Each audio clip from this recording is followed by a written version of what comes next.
something really bad is going to happen. Okay? Shit's about to hit the fan in this country. Everyone is on, I don't even know the word. Everyone knows that we're walking into something hideous and no one will do anything. I refuse to believe that nothing can be done.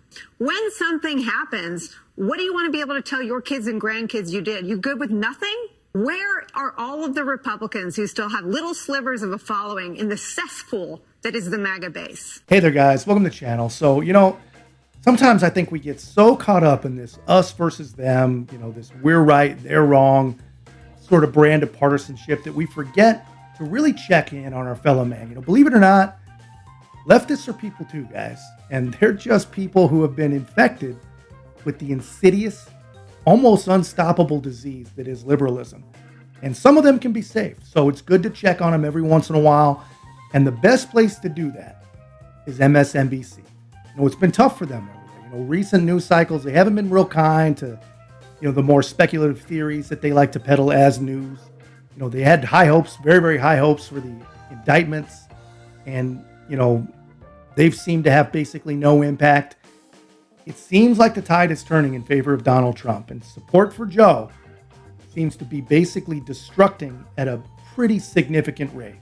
And a recent poll from ABC Washington Post suggests that Trump is literally crushing with a 10-point advantage over Joe and Kamala. And granted, it's an ABC poll, not exactly a conservative outfit.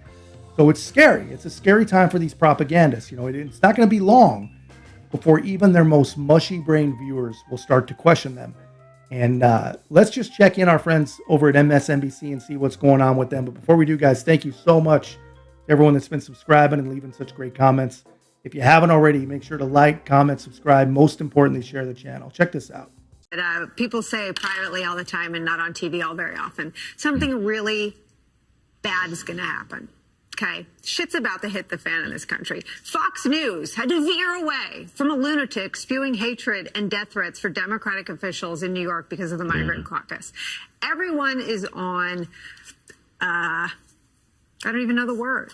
Everyone knows that we're walking into something hideous and no one will do anything. I refuse to believe that nothing can be done. These are people getting their information in part because of the vacuum being created by people with, I don't even know if we call it a spine anymore. That might be an insult to spines.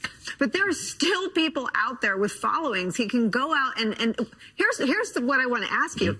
When something happens, what do you want to be able to tell your kids and grandkids you did? You good with nothing?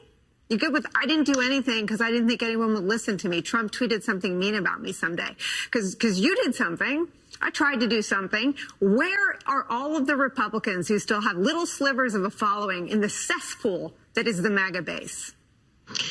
Well, look, all of the red lights are blinking about what is about to happen. And I think that's what makes what Jack Smith is doing so important, because he's saying, okay, right now, this is a stress test for the entire criminal justice system. Look, the Republicans are not going to step up. They are not going to raise their hands. We know that Mitch McConnell is not going to come out of his bunker and say what he said after January 6th. But what I think was so powerful about this document, which I've just skimmed, is the way that Jack Smith basically sounds all of those alarms and says, look, this is not just theoretical. Look what he has done in the past. Look what he is doing right now. And I know that the word, gag order is going to be thrown around a lot. But what he's really saying is that Donald Trump needs to be held to the same standard of that any other criminal defendant would be held to, but also to alert the court to the extent of this campaign to discredit and attack and demean judges and jurors and prosecutors, to discredit the entire process. This is not just one trial among any. Donald Trump is not just one defendant among any. This is a former president of the United States who is prepared to call out the furies, who is prepared to stoke violence, to tell people, come, because it will be wild. And, again, with all of these red lights blinking, the silence that we've gotten used to, I think, becomes less defensible, because what happens in 2024 could be horrific. It is likely to be horrific. And all of the people that enabled it and rationalized it and looked the other way ought to be held to account in some way, at least in their conscience, if not politically. So So I almost feel bad for these people. And I would feel bad for them if it wasn't for the fact that the Democrats and their allies in the media, they've been literally trying to undermine and impede Donald Trump since day one, since 2020, all the way up through the events of January 6th to now. They've tried slanderous media lies like they did with the Russia Bountygate, and they're doing right now with, whatever he supposedly said about a disabled soldier.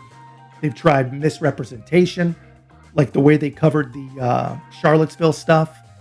They've lied about evidence during congressional hearings, and each time, each effort, each new thing, given their poor, mushy-brained, overly propagandized victims more and more hope. They've been convinced so many times that this is the day they're going to get the guy. But through it all, Trump comes out untouched and even stronger and even more resolute, man, in his political motivations, which unfortunately makes these poor liberals even more crazy, even more unhinged. And every time they realize that they're losing, they do something that should alarm every single one of us. In typical leftist fashion, they don't want to win the war of ideas. They just want to silence the other guy's ideas. The scary thing is that their knee-jerk reaction to bad polling is to just control the information flow, to deplatform the opposition, and to work behind the scenes to undermine Trump and anyone that would support him. But, as scary as that is, honestly, it almost makes sense. They don't have a real candidate to get behind. So controlling the narrative, I guess, seems to probably be the only way to keep the con going. But anyway, I'm rambling, guys. That's just my take. Let me know yours in the comments. And if you haven't already, please make sure to like, comment, subscribe. Most importantly, share the channel. We'll see you in the next one.